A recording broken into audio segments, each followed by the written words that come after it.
am Paul Silliphant. Since I was a child, I've had sensitivity to and encounters with the paranormal. I've spent over 30 years peering into the darkness of the unknown, immersing myself deep into the strange and the mysterious. Inspired by my own childhood encounters, I started seeking answers by investigating stories of ghosts and haunted locations. My mission has been to document occurrences of paranormal activity and search for the truth about what happens in the dark hours.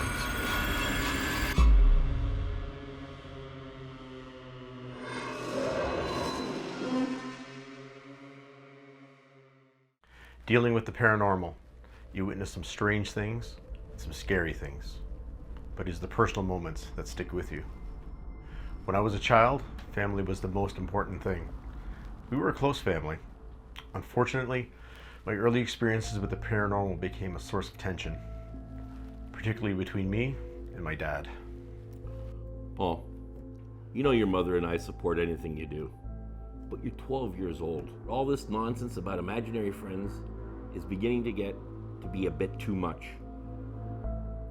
You're 12. You're too old to be playing with imaginary friends. They're not imaginary friends. Paul? Charlie is not a friend. Charlie is not real.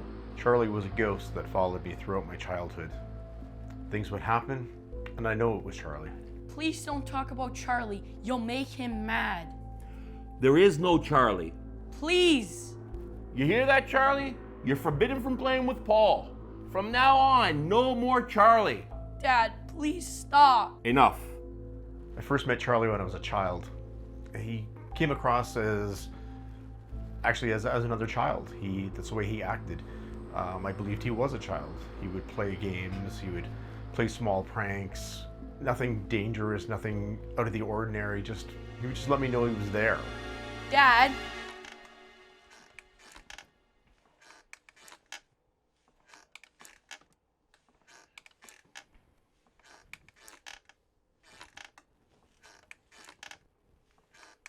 Stop it, Charlie.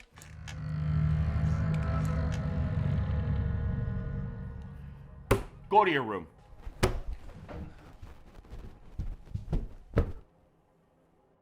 It wasn't the first or last time that I'd be sent to my room because of Charlie. I couldn't understand how my dad could see something like that and refuse to accept it. We never spoke of this encounter again. I did get in trouble for regular kid things too, but even then Charlie would find a way to make it worse.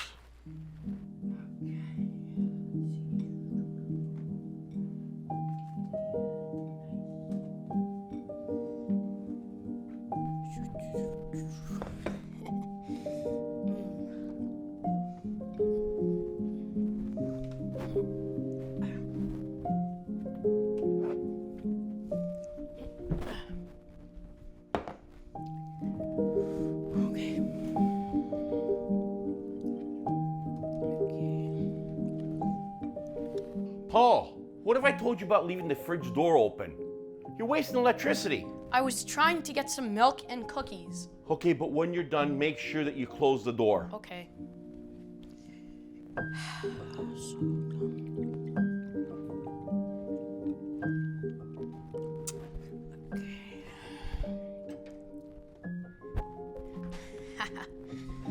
right.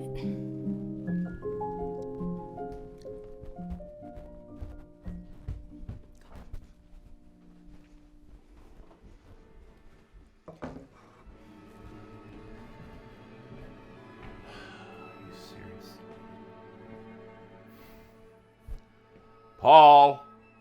Paul.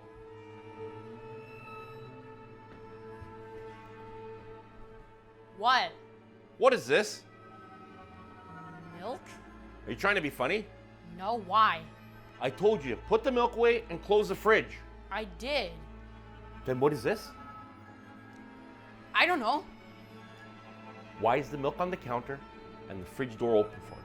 I didn't do it. Do you expect me to believe that? There's nobody else inside the house. It must have been Charlie. Go to your room.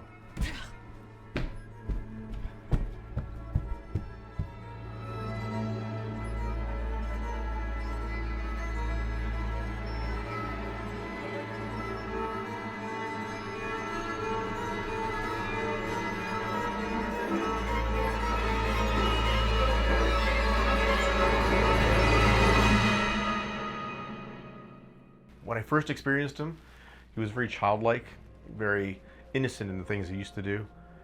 And then he changed. He became very malicious, very dangerous, very dark. It got to a point in my life that I had to rid him. Otherwise, I don't know what could have happened. Danger was on the future, if that makes sense. It was a lifetime of personal experiences that led me to become a paranormal investigator. One of the places that most people assume to be haunted is a cemetery. Naturally, a place that is full of dead people would elicit fears of ghosts. In my opinion, cemeteries aren't usually haunted, and the reason for that is people don't usually die in cemeteries. So you don't have a tragic event that would link them to that location. People who have worked at cemeteries or people who own the land before that, these people could have the attraction to that area and stay behind or come back to visit and see what's happening. One of those cemeteries that I've had personal experiences is at the Salem Cemetery.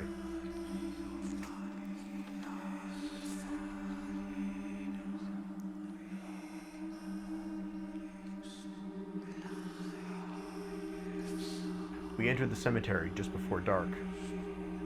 As we walked in, we passed by one of the gargoyle statues.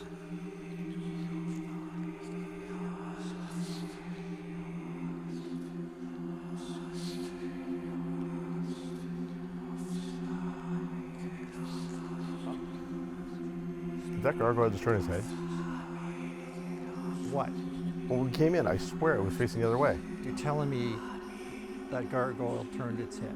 Yeah, I swear. You saw it turn? I didn't see it turn, but when I look back, it's facing the opposite way. Come on. Didn't you see it? No, It was facing the opposite way. that's crazy. I think you're crazy. Come on, let's go.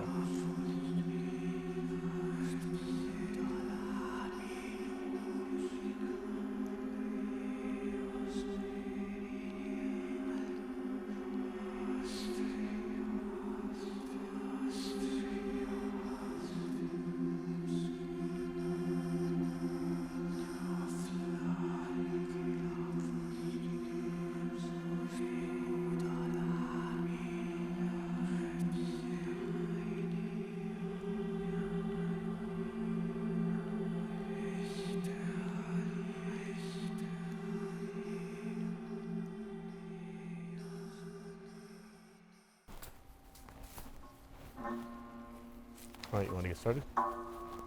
Okay. Do you want to go there? I'll sit over here. right. See what happens.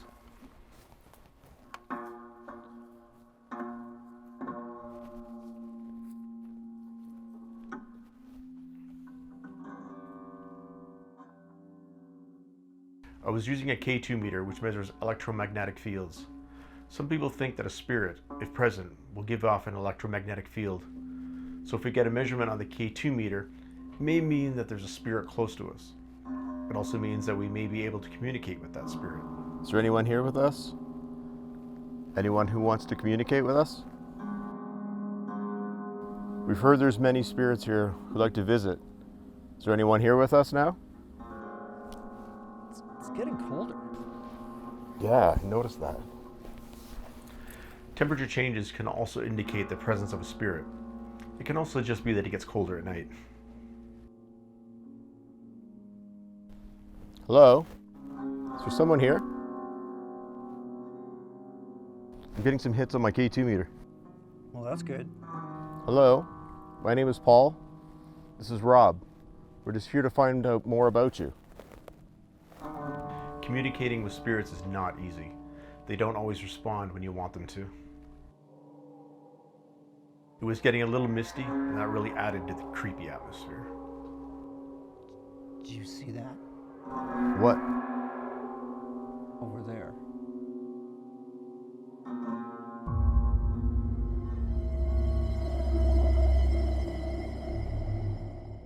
It looked like a woman, possibly in a Victorian dress.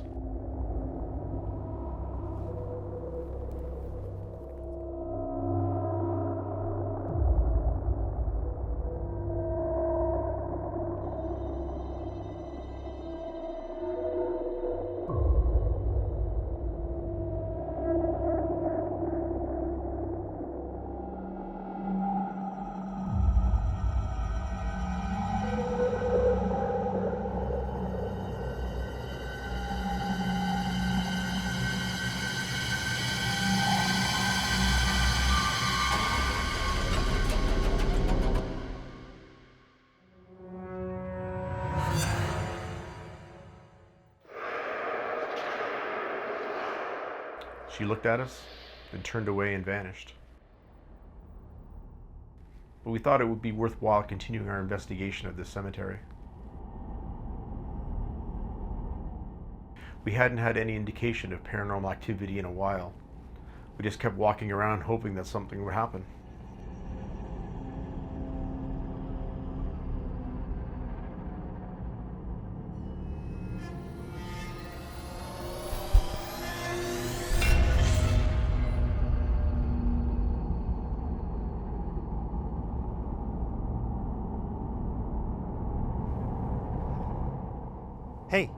Hey, Paul. Paul, are you okay? Come on. Paul, wake up. Hey, Paul.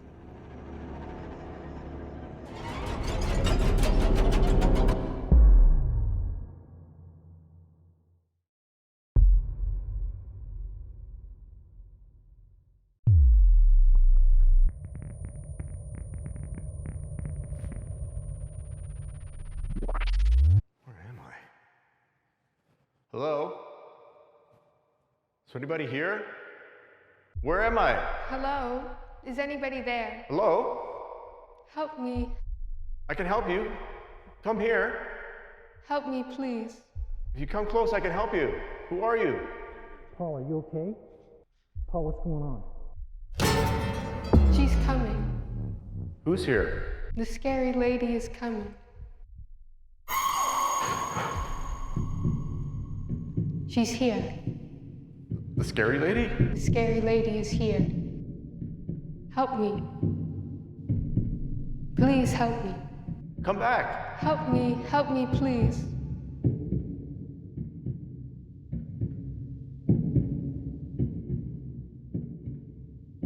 Hey, Paul, wake up. Hey, Paul.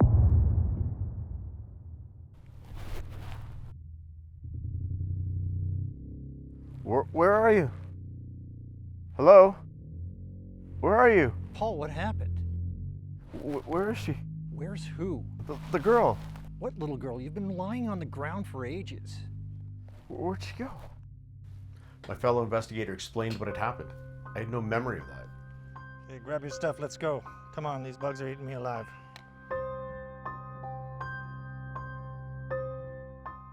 After leaving, I couldn't shake the feeling that I was not alone. Even when I got home, I felt like I was being watched. The next day, I went to see a medium friend of mine. Together, we were able to reach the girl and send her to the light, hopefully to her mother. A few months later, we returned to the same cemetery to do another investigation. The last time we were there, it had given us so much. This time, I decided to bring Shane with me.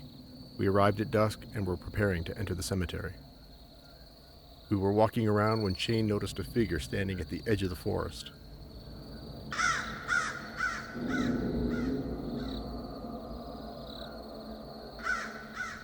He was just standing there, looking at us.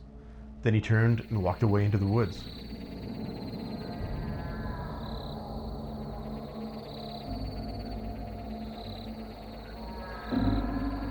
After a short discussion, we decided to follow the figure into the woods. This forest was the site of a fire, in which a gristmill burned down and is rumored that several people died. Stories have also circulated about satanic rituals and cults calling this home. We entered the woods, but couldn't see where he went.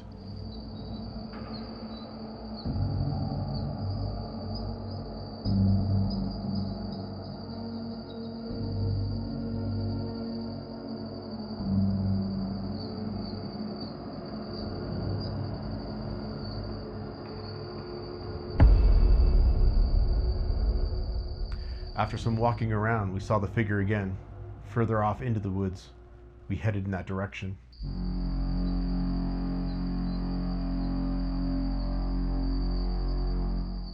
You might question why we would follow a mysterious figure into the dark and creepy woods. Believe me, we asked ourselves that.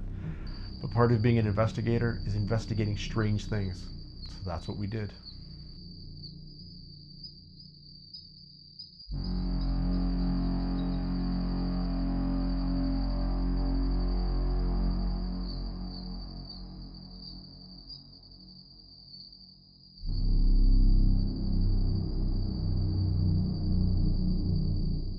We followed the figure, but it kept disappearing and reappearing. He would appear, we would follow, then he would disappear.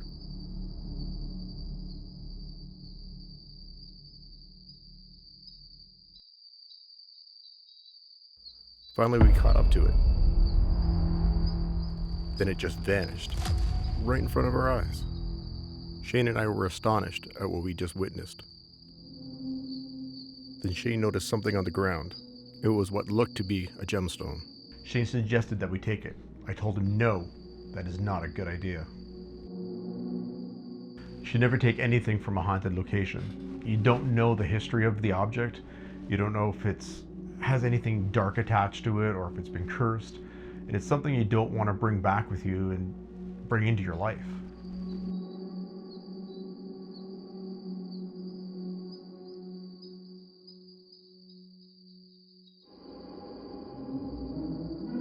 Night after night for the next week, Shane had dreams of the figure. He even thought he saw the figure standing over him in bed. It wasn't until he returned the gemstone that those visions stopped. I've had many paranormal experiences. Some have been scary, some have been very emotional. If you find yourself having a paranormal experience, you're one of the lucky ones.